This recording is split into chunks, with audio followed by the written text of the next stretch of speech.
Pedagógica, o lo que nosotros conocimos como las planificaciones semanales, que esta fue de más conocimiento para la comunidad de padres y alumnos. Aquí vemos un porcentaje, ¿no? Asimismo, ¿no? de opción de 5 respuestas, tenemos que aquí, más o menos, reconocían la herramienta propuesta educativa por el gobierno 49 personas de un universo de 169. Y 49 personas algo conocían del nombre del programa que impartía el gobierno de un universo de 169. Ya vemos los demás resultados: 25 personas muy poco conocían, 31 personas poco conocían y 14 personas conocían mucho del programa. Me imagino que en estas 14 personas obviamente eran los docentes, porque a ellos les llegaban los programas. Bueno, como les dije hace un ratito, también teníamos Aprender la Tele, que era un programa que lo veíamos en horas de la tarde y bueno, tenía su material publicitario que era muy importante, por eso que la gente lo conocía. Y la ficha pedagógica, que tiene un conocimiento vasto, porque sí lo conocían alumnos y padres de familia, porque en realidad con esa planificación semanal era que los chicos podían recibir la clase, impartir la clase y desarrollar la materia de esa semana como lo iban a presentar. Sí. ¿Qué tanto considera usted afectó el rendimiento académico en las clases virtuales?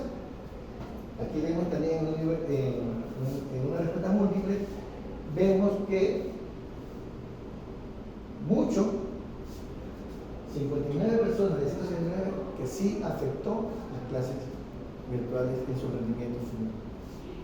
47 personas, que sigue siendo muy alto, algo, más o menos 36 personas que sí afectó, y solamente vemos 11 personas de 169 que dicen que le afectó muy poco, ¿verdad? Y bueno, 16 personas. Estamos hablando de que tenemos un mayor porcentaje, entre 16, 47 y 49 personas, un gran número, un gran porcentaje de personas que indican que sí afectó la virtualidad en los alumnos, el conocimiento y el rendimiento académico en lo posterior. Siguiente. En general, también esta pregunta, ¿cómo te sientes en las clases virtuales? Insatisfechos, respondieron 21 personas de 169, poco satisfechos, 66 personas de 169, 69 personas satisfechos de 169 y muy satisfechos, 13 personas, de las personas que cómo se sentían con las clases virtuales. ¿Considera que la planificación de educación en tiempos de pandemia estuvo bien organizada? Vemos que 21 personas están en desacuerdo, o sea, que no estuvo bien organizada. Un poco de acuerdo, 32 personas, y neutral y de acuerdo, vemos un gran número de personas en la que en realidad lo que ellos recibieron fueron las clases. No es que estaban de acuerdo, pero era el camino que tenían en ese momento para poder acceder a sus estudios, porque no estábamos preparados en la pandemia, no estábamos preparados ni en lo económico, ni en lo social, peor en lo educativo. De hecho, los estudios en el año 2020 comenzaron a partir del mes de julio y otras escuelas comenzaron a partir del mes de agosto. Y tenían como deficiencia que no tenían la herramienta necesaria para recibir las clases, el dispositivo para recibir el material por medio de la aplicación WhatsApp, que era la que ellos recibían el material para poder recibir las materias, poderlas desarrollar y poderlas enviar. Y vimos que en realidad ellos no estaban de acuerdo, en su gran mayoría, en la planificación que el gobierno tenía. Pero precisamente no había la planificación. Conclusiones. Vemos aquí que en la primera, las plataformas más empleadas eran Zoom, Microsoft Teams. Sin embargo, el manejo de estas aplicaciones no están tan socializadas, es decir, pocos consideraban manejar bien esto. Porque no era solamente darle un clic, ¿verdad?, y entrar a una clase virtual y ver a una persona detrás de la pantalla o detrás del dispositivo, sino que también había, inclusive entre los docentes, no sabían cómo compartir una diapositiva, cómo compartir un video educativo en el que podría alimentar y retroalimentar a los alumnos en clase.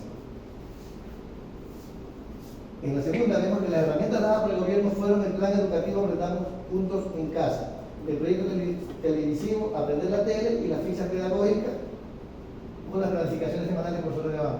Sin embargo, los alumnos no tenían un conocimiento vasto de esto, no sabían qué le estaban entregando, cuál era la metodología de estudio que tenían. Solamente se ajustaron al sistema que en ese momento era lo que tenían. Plan Aprendamos Juntos en Casa y las herramientas más utilizadas en ese momento, que fueron pedagógico. Como tercera, tenemos que tras el proceso de investigación y el análisis de los hallazgos, este trabajo se puede concluir que la premisa inicialmente planteada se ha cumplido, ya que como se visualizó en los datos recopilados, el rendimiento académico sí tuvo un gran impacto en la mutación de las actividades escolares a la planificación de estas. Esto es lo que podemos aportar después de la pregunta de la encuesta realizada. Sí, tenemos como recomendaciones, primeramente, considerar y realizar un estudio comparativo del rendimiento académico de esta promoción con los dos sucesores, ¿no? Quienes también sufrieron cambios de educación y para visualizar los puntos en concordancia con la combinación de bachillerato, ¿no? De igual manera, tenemos que realizar una propuesta o metodología o herramientas que contribuyan a los docentes del conocimiento absorbido por medio de los estudiantes, ¿no? Revisar los casos de planes y políticas educativas que se dieron en el resto de Latinoamérica o en el mundo al fin de realizar un análisis comparativo de aquellos resultados, ¿no? Y por último, indagar en el papel del Estado y las contribuciones en el ámbito educativo pre y post pandemia en el país como agente regulador y garantizador del cumplimiento de los derechos ciudadanos según las normas vigentes. Muchísimas gracias. Muchas gracias. Gracias, señor profesor y señor Espinosa. Por ahora entramos a la ronda de preguntas. Sandra, por favor, permiso. Dos preguntas un poco para la reflexión de ustedes. ¿Cuál ustedes consideran que es el impacto de su investigación para la sociología y la educación? Que nosotros, el impacto que el gobierno debe implantar ya programas que ya estén establecidos para ser ejecutados en un posible desastre o suceso como fue la pandemia. Claro, ya estar preparados básicamente, porque como sabemos, a menudo que pase el tiempo existen rebrotes y no sabemos si nuevamente tendremos que aislarnos o mantener la metodología que llevamos actualmente, ¿no? Entonces, como que estar preparados para lo que se pueda venir. Y para eso, exigir al gobierno cumplir con el presupuesto para la educación que se ha venido recortando año tras año, y eso hace inclusive que nosotros en el 2020 no hayamos podido iniciar clases, cuando ya iniciaron clases en julio del 2021, recuerden que les dije que hasta agosto habían algunos que hacían clases precisamente porque no había docentes, precisamente porque en tiempos de pandemia el gobierno desvinculó a muchos docentes del magisterio. Claro, o sea, el ámbito de la relevancia del trabajo, Claro. de ustedes, pero como la modalidad virtual, o sea, como ya algo que se va a quedar, no necesariamente por un asunto de contingencia, sino más bien como un aspecto de que existe esa nueva modalidad en la cual se puede aprovechar la comunidad educativa. O sea, en ese sentido le decía el aporte de sus investigaciones en la sociología de la educación. No te entendí bien, disculpe más, la última parte. Sí, el aporte de trabajo, ¿no es cierto?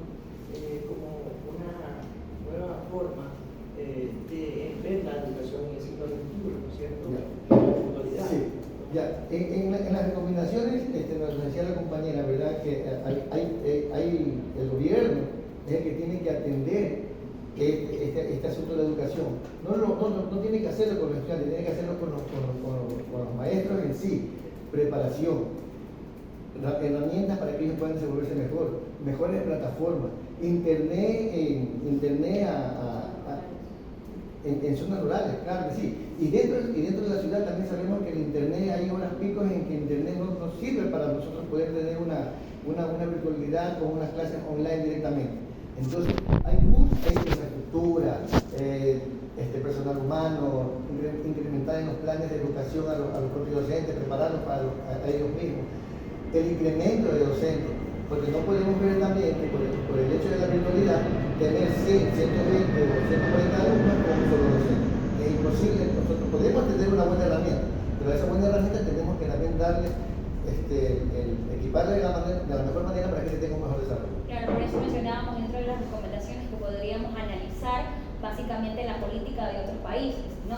Para más o menos llevar una guía y así Ecuador pueda tener estar básicamente adaptado a lo que para nuevos sistemas, básicamente futuros. Yo. Ok, gracias. Y todavía la muestra la fórmula para que el proyecto de la muestra, ¿cuál fórmula usaron? ¿Para variables cualitativas o para variables cuantitativas? ¿Qué usamos? O sea, utilizamos básicamente la muestra con un 95% de probabilidad con el 5% de margen de error. Probabilidad 95% o 95% de confianza. Perdón, 95% de confianza como margen de error del 5%, de la cual nos salió un universo de 169. Pero ahí me falta una variable. Por eso les pregunto, si utilizaron una fórmula para variables cuantitativas o para variables cualitativas. Según eso, en la una me usaban desviación estándar o en la otra me usan la proporcionalidad de ocurrencia de un evento. ¿Cuál usaron? Ya, para cuantitativo. ¿Cuánto fue el tamaño de la desviación estándar usada en esa fórmula? 248. No, ese es el tamaño de la muestra. El tamaño de la población, 248. Pero yo digo la desviación estándar. ¿Qué datos pusieron en la fórmula para calcular eso? Tuvimos 298 de universo por el 5% de margen de error, dividido por la probabilidad del 95%. ¿No había otra variable más ahí? ¿La probabilidad de ocurrencia? Sí, esa. ¿Cuánto? A ver, la pusimos, creo que fue para 40, porque son básicamente la base que había en cada salón, porque cada salón había 40 personas, 40 estudiantes, de la cual nos dividimos para eso, saliendo una muestra de 169. Bueno, a mí me sale con 50% de probabilidad de ocurrencia, 169 el tamaño de la muestra, con el universo que usted me indica. Y no es 40 para mí la cantidad de personas, sino que la probabilidad de ocurrencia se la calcula en base a la variable cualitativa que voy a investigar, o si desconozco la cuantitativa utilizo la fórmula de acá, pero pongo 50% en creencia de que va a ocurrir o lo uno o lo otro, tienen igual posibilidad de ocurrencia, por eso pongo 50%. Basado en eso me sale 169, que coincide con el valor de su tema. Entonces, no sé si está eso dentro de la tesis, el 50% de ocurrencia, que sería bueno que lo incluya. Punto 1. Punto 2. ¿Qué tipo de muestreo utilizaron? Probabilístico, no probabilístico, estratificado, general, no sé. ¿Qué tipo de muestreo utilizaron para esa selección?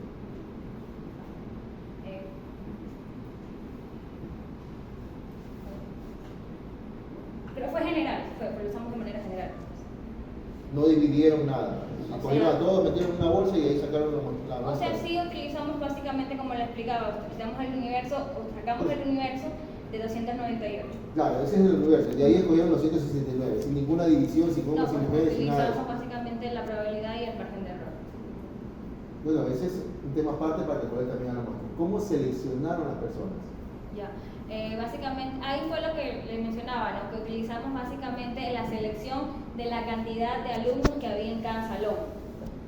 Ya, imaginemos, tengo 10 salones, 40 alumnos en cada salón. ¿Cómo escogían de los 40 alumnos de ahí, cómo escogían, o cómo sabían cuánto tocaba escoger en ese salón? O encontraron a los 40 que estaban en el salón. O sea, bueno, como sacamos básicamente la muestra de 169, realizamos básicamente una encuesta de manera aleatoria. O sea, como que sacamos... digámosle que sacamos 15 alumnos por cada salón. Ya, ok. ¿Cuántos cogieron? ¿Cómo fue la selección de esos 15 alumnos? Ya, básicamente fue por medio de, realizamos a los docentes que nos den un sistema de básicamente quiénes eran los alumnos que tenían, por medio de las notas básicamente, ¿no? Entonces de eso fuimos analizando y tanto alumno como docente. Ok, entonces cogimos los 15 alumnos según la nota. Exacto, más que nada por medio de promedio, ¿no? Para no hacer fue aleatorio entonces. Claro, no fue aleatorio. Entonces imagino que el documento no debe decir aleatorio. No es. Ya. Fue por conveniencia. Claro. Debe decir esa palabra en su tesis. Fue un muestreo aleatorio por conveniencia. Cogieron los 15 alumnos bajo ese parámetro de las mejores notas, las peores notas, no sé cómo lo vean por ahí, pero debe indicar eso. Okay, más o menos así. Ahora, usted me dice que de los 40 cogieron 15 por paralelo, imagino yo cogieron todos los paralelos. Claro, porque el colegio se maneja desde A hasta la G. Esa proporción de 15, ¿lo sacaron ustedes o imaginaron que sea 15 cada uno? ¿O usaron algún porcentaje para decir exactamente son 15? Bueno, es que en realidad nosotros llegamos a la institución y básicamente hablamos con los encargados, ellos mismos nos sacaron a los alumnos, entonces fuimos ahí realizando el tema de la encuesta. Entonces no fueron 15 por... O sea, básicamente es lo que le estoy explicando, ¿no? Porque básicamente llegamos a la institución, preguntamos por los alumnos de tercero de bachillerato y nos sacaron una población de la cual nosotros nos empezamos a encuestar, ¿no? Pero todos pertenecían al tercero de bachillerato. Todos son de tercero de bachillerato. Sí, todos son de tercero de bachillerato. Ok, entonces la selección de la muestra no es aleatorio, fue por conveniencia. ¿Podría poner esos objetivos generales, por favor, y específicos?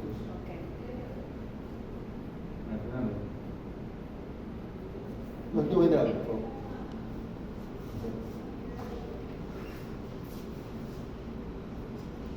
Ok.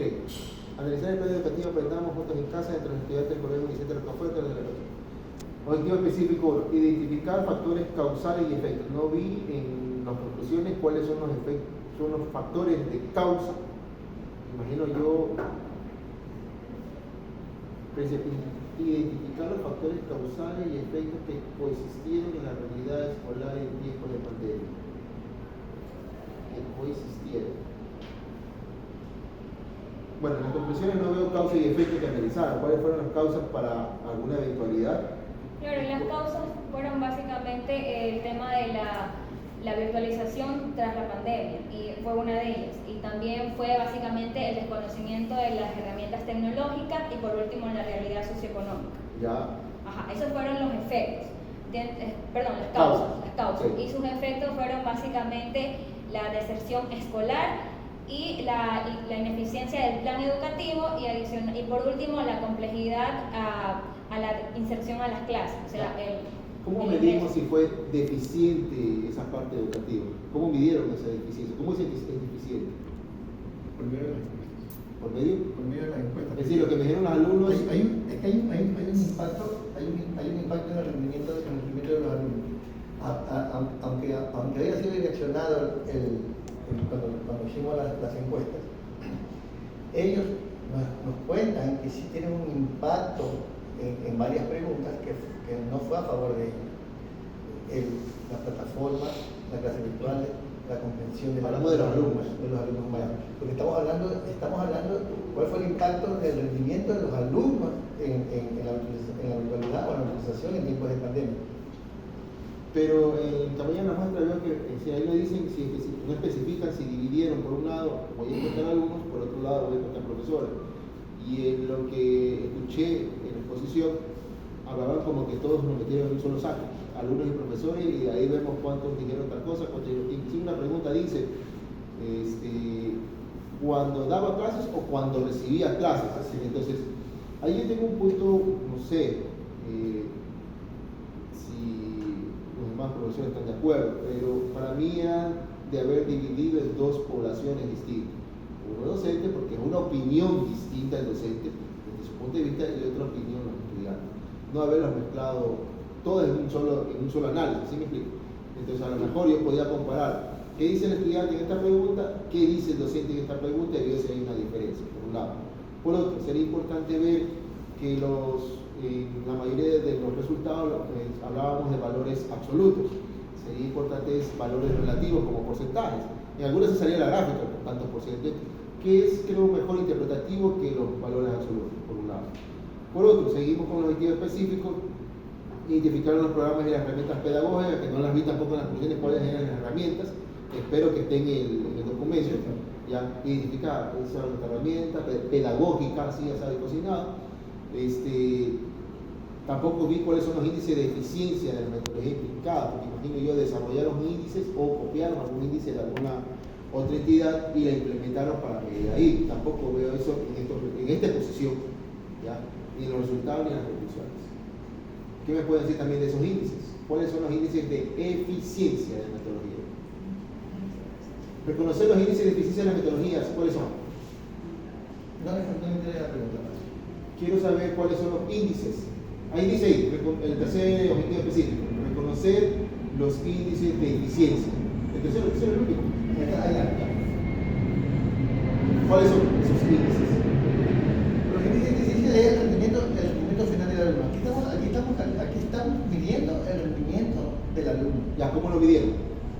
con las preguntas, porque ellos tenían que decirnos. Nosotros no podíamos calificar, nosotros no tenemos calificaciones, nosotros no le hicimos una prueba del uso de la plataforma, nosotros no le hicimos una prueba del uso de sus herramientas. Nosotros lo que le hicimos fue unas preguntas, cuál fue su rendimiento y cómo ellos sintieron con la herramienta de la virtualización en clase, ¿verdad? Impartida por los docentes o con el programa que impartió el gobierno.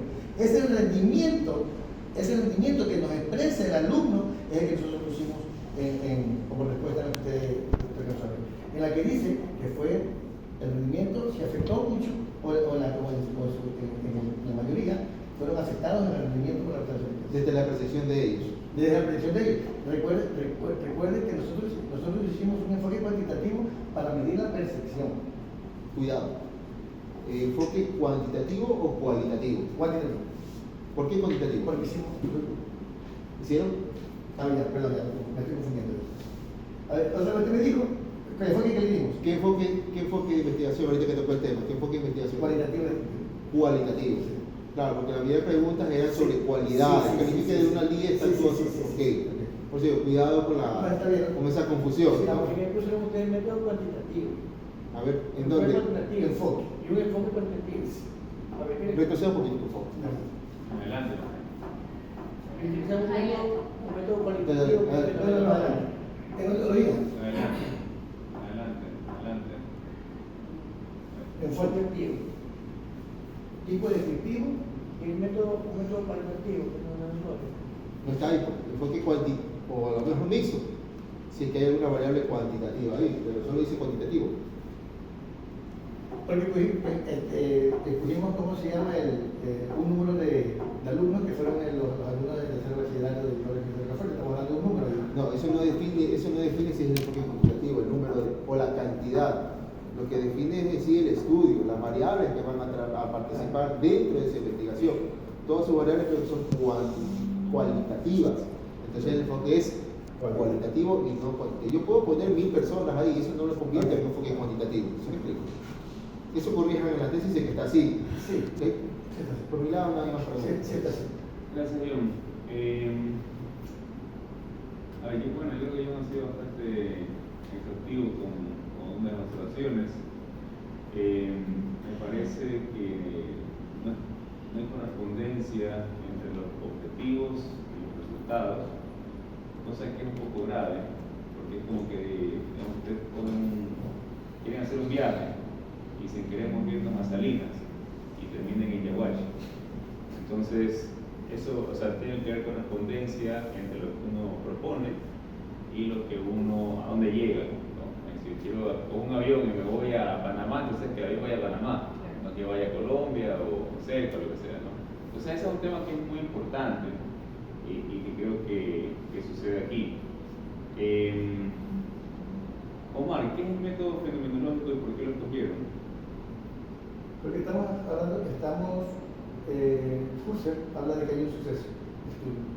Ahí no es algo que lo estamos inventando o lo vamos a descubrir.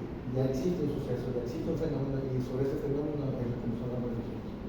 ¿Y por qué no escogieron otro método, por ejemplo? ¿Cuál es la otra opción de otro método que quieren escoger? No me presenté en otra opción, me pareció ese más indicado. ¿Ah? Me pareció ese más indicado, no hice un estudio. ¿Pero cómo le parece más indicado si no conoce los otros? Me pareció aceptado con el tema que vamos a estudiar. Ya. Y fue recomendado, de hecho, entonces dijeron, nos pareció, aceptamos la recomendación y seguimos con él.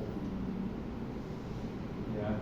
Un error grave, a mí me parece, en la presentación, más que nada, es que cuando se leen tablas, generalmente se leen los porcentajes, y se está hablando de puros números. Entonces, realmente eso no es muy útil, porque uno no dice, no sé, pues, ¿cuánto gastas de tu sueldo mensual en comida? $300, o $400, o $200. Ya, pero eso en el porcentaje de tu sueldo, ¿cuánto equivale? Uno generalmente en estas cosas habla más bien de porcentajes. Y usted nunca utilizó porcentaje básicamente, solo estaba leyendo los números y los números así nomás, haciendo 50 de 169, y sea una mayoría absoluta, pero no una mayoría, era un porcentaje menor, no llegaba ni al 50%. Entonces había un error de presentación en esa parte, ¿no? Y eso fue en toda la parte de los resultados. Otra cosa es que también los resultados y las tablas y gráficos no estaban de acuerdo a normas APA, no estaban de la fuente ni el autor. Y eso era también porque ustedes han básicamente tomado el Google Forms y lo han pegado acá, hicieron sus propios gráficos. Es decir, esos cuadritos y de pastel son los que ya hace automáticamente la computadora, el formulario de Google. Y eso tiene que ser hecho por ustedes, no por la máquina. ¿Sí? La máquina puede hacerlo, pero su trabajo como tal debe estar hecho por ustedes y con elaboración y fuente. ¿Sí? Es decir, elaboración de autores, fuente, encuesta. Una cosa que me quedó también un poco clara es que hablan de causas y efectos, no al comienzo, pero ¿cuál es el problema central? Básicamente fue el impacto mundial que tuvimos básicamente a nivel del mundo, la pandemia. Digamos que tienen que poner en una oración. ¿Cuál es, en una oración, el problema central que abordan en la tesis? Bueno, básicamente sería que en una parte lo mencioné, que básicamente, bueno, no solamente fue el impacto de manera mundial, sino que también afectó diferentes esferas, tanto económicas como sociales, dentro de esta la educativa, ¿no? Donde tocó implementar diferentes planes de contingencia para poder implementar un programa. Ya, eso no está acá, entonces eso es un problema. Es como parte del norte que no existe. No, si yo sí lo mencioné dentro de la problemática. Póngalo atrás, Marta, por favor. Yo lo mencioné. ¿Cuál es? Es el planteamiento, o sea, yo lo mencioné dentro de... En una oración, ¿cuál es? Ya, básicamente sería el impacto que no solamente fue dentro del sector de la sanidad, sino que fue básicamente una esfera social y económica. No lo tengo ahí, pero está dentro de la tesis. Ya, no está. O sea, aquí no está, en la presentación no está. Entonces ese es un problema también, porque es como decir, a ver, yo tengo un problema en la pierna. Ese es mi problema central. La causa, ahí en juego de fútbol. El efecto, no voy a poder jugar 3 meses. Pero ¿cuál es el problema central? Me dañé los ligamentos, la rodilla. Ese es mi problema central. Algo así entran ustedes. Sí, clarito, sin tantas cosas, sin vueltas. Y el impacto no es un problema central. Eso es como un objetivo, quizás, o no es una situación. Porque si usted quiere medir el impacto, entonces, bueno, eso es un objetivo. Pero el problema debería ser algo así como, no sé, disminución de la calidad educativa en el colegio, Vicente Rocafuerte. Ese es el problema. Entonces, chuta, hago esta tesis porque nos hemos dado cuenta que hay una disminución de la calidad educativa. Las causas, la pandemia, los efectos, otras cosas, deserción, etcétera, etcétera. Pero no está ese problema central. Entonces, también como, si usted va al doctor y el doctor le dice, necesitamos operar la mañana, y me dice, pero ¿por qué, pues? No, solo vamos a operar, porque esa es la acción que hay que tomar. Entonces, pero ¿cuál es mi problema? ¿De qué me va a operar? ¿Del codo, del corazón? Y usted no le va a permitir que el doctor la opere sin que usted sepa cuál es el problema, ¿no?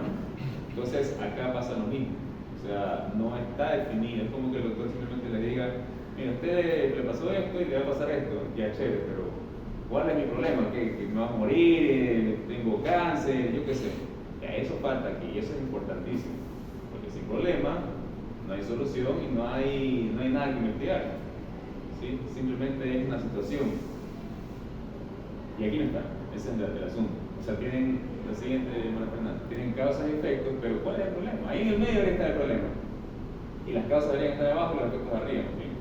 ¿Sí? De acuerdo a cómo se manejan estos asuntos. Avanza un poquito. Bueno, los objetivos dijimos que no se cumplen. Toda la parte metodológica, me parece que John ya dijo bastante acerca de eso. Creo que un error de fondo es... ¿Cómo se me ha dicho? Voy a preguntar a esta niña. ¿Bajo qué estándar o con qué ejemplo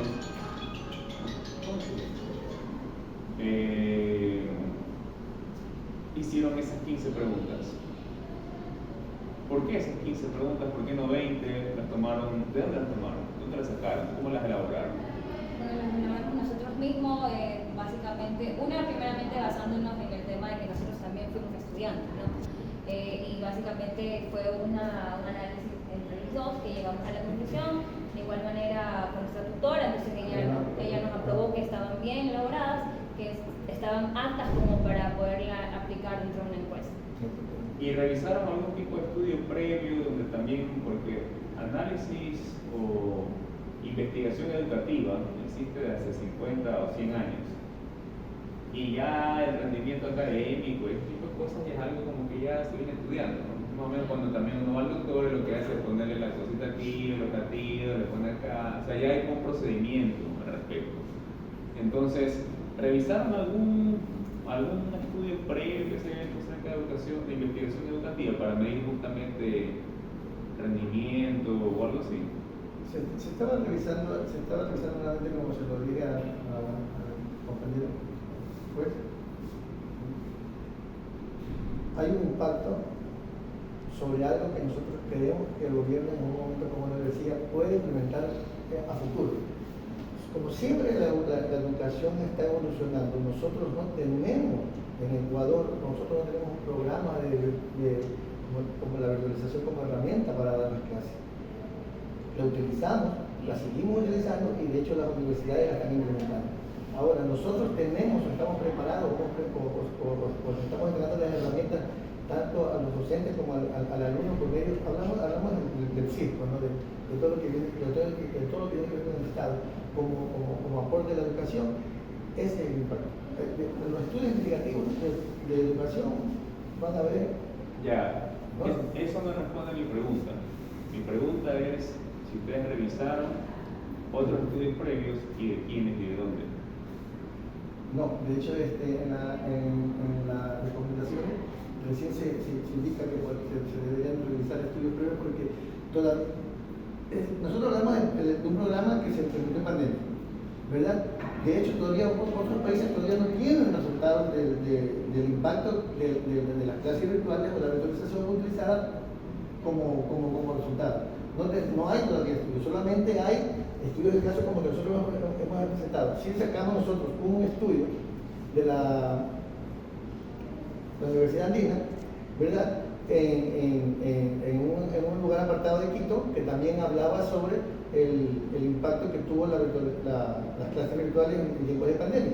Y de hecho, leímos eso. También leímos otro de la Universidad Andina mismo, que era que nosotros nos fuimos guiando para nosotros hacer nuestro estudio y guiando para nosotros poder presentar este proyecto de tesis. Ya. Bueno, eso es otro asunto a corregir en el futuro. O sea, ustedes acuérdense que van a ser o pretenden ser, digamos, profesionales de la investigación y las ciencias sociales. Y todo esto tiene un método que tiene que ser sistemático, tiene que ser claro, tiene que ser estructurado. Y eso implica que no se puede simplemente, y más aún en una etapa inicial, porque ustedes recién van a tener su primer título, digamos, ¿no? Simplemente hacer las cosas basándose en su criterio, porque su criterio todavía, por decirlo así, en términos sociológicos no está formado, está en formación. Entonces, esa parte, ustedes deben confiar en los criterios formados, no solo a nivel Guayaquil, no solo a nivel Ecuador, no solo a nivel Latinoamérica, sino lo que dice la ciencia social a nivel mundial. Y para eso hay mucho. En España, es decir, no tienen que, digamos, la limitación en el inglés, en España hay mucho de eso y se traducen, etc. Entonces, digamos que tienen que ampliar esa perspectiva para que en el futuro sepan que hay, o sea, que tienen que ver lo que pasa fuera de, no simplemente hacer algo bajo su criterio específico, más aún, porque se cometen muchos errores como los han cometido en todo caso, es decir, hacer preguntas a docentes y estudiantes en un mismo cuestionario, eso no pasa nunca, eso no podría ser aceptado, ¿sí? Debería ser un grupo para estudiantes, otro grupo para profesores, hacer unas conclusiones para los estudiantes, hacer unas conclusiones para los profesores, y las preguntas varían, porque no le va a preguntar lo mismo a un estudiante cómo se comportó su profesor con usted, y no le va a preguntar lo mismo cómo se comportó usted con usted mismo. No, tiene que variar. Cómo fue su relación con los estudiantes es distinto a cómo fue su relación con los profesores, con su profesor. Es decir, son preguntas distintas que nunca pueden ir igual, porque son dirigidas a públicos distintos. Entonces, bueno, creo que hay mucho todavía por aprender, mucho por estudiar. Ustedes que son adultos, saben que van, sea como sea, a representarse ustedes mismos y a la Universidad de Guayaquil, ¿sí? Y que también de eso depende su futuro laboral y profesional y sus ingresos económicos. Así que para que eso suceda, y suceda bien, ¿no? Y puedan aplicar lo que ustedes aprenden, lo que han aprendido, o los 4 años, y lo que les falta por aprender, tienen que justamente poner atención a esas cosas, ¿sí? Porque de eso va a depender mucho de su futuro laboral también. ¿Okay? Bueno, eso por ahora, ¿sí? Muchas gracias. Vamos a hacer la deliberación. Pueden retirar.